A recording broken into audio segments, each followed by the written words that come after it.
Coach Chot Reyes, mali daw ang desisyon ni Tim Con na sa lower bracket lumaban. Coach Tim Con, sisiguraduhin daw na ginto ang maiuwi ng ating national team na Gilas Pilipinas. Pero bago natin umpisahan, ay suportahan mo naman ang aking channel.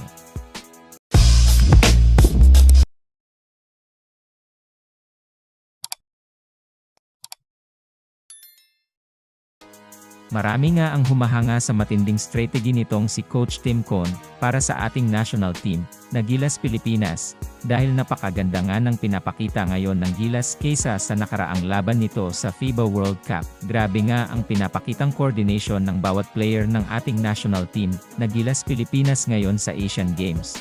Ayon nga sa ilang eksperto ay malaki ang chance na maka-gold medal ng Gilas Pilipinas.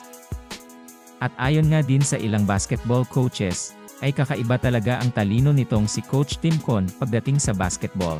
Nakakaya nga nitong bigyan ng magandang strategy ang Gilas Pilipinas. Ngunit ayon kay Coach Chot Reyes, ay mali ang desisyon nitong si Coach Tim Con na sa lower bracket pumasok dahil hindi kakayanin ng ating national team ang makakarap nila sa lower bracket.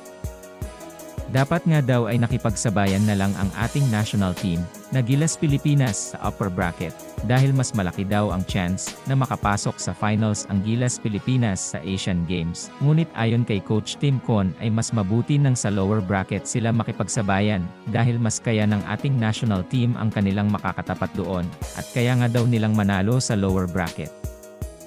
Aminado naman daw si Coach Tim Con na mahihirapan ang Gilas Pilipinas na makipagsabayan sa upper bracket dahil mga malalakas na team nga ang nandoon at baka mahirapan sila manalo. Kasalukuyan ngang nag-insayo pa din ang ating national team na Gilas Pilipinas. Naghahanda na nga sila sa makakarap nila sa lower bracket upang makapasok sa finals ng Asian Games at makuha ang gold medal.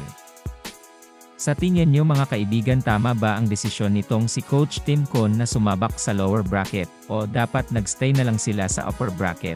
Paki-comment naman ng inyong opinyon. Sana nga ay magtagumpay itong si Kabayan kay Soto na masungkit ang kanyang matagal na niyang pangarap na maging isang NBA player. Patuloy nga nating siyang suportahan sa kanyang mga paparating na laban. Sana nga din ay magtagumpay ang mga Pinoy sa kanilang mga larangan at maiwas sa mga injury.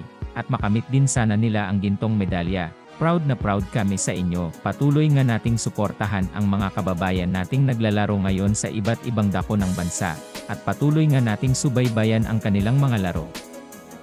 Maraming salamat sa panonood ng aking video. Kung nagustuhan mo ang aking video, ay huwag kakalimutang like and subscribe.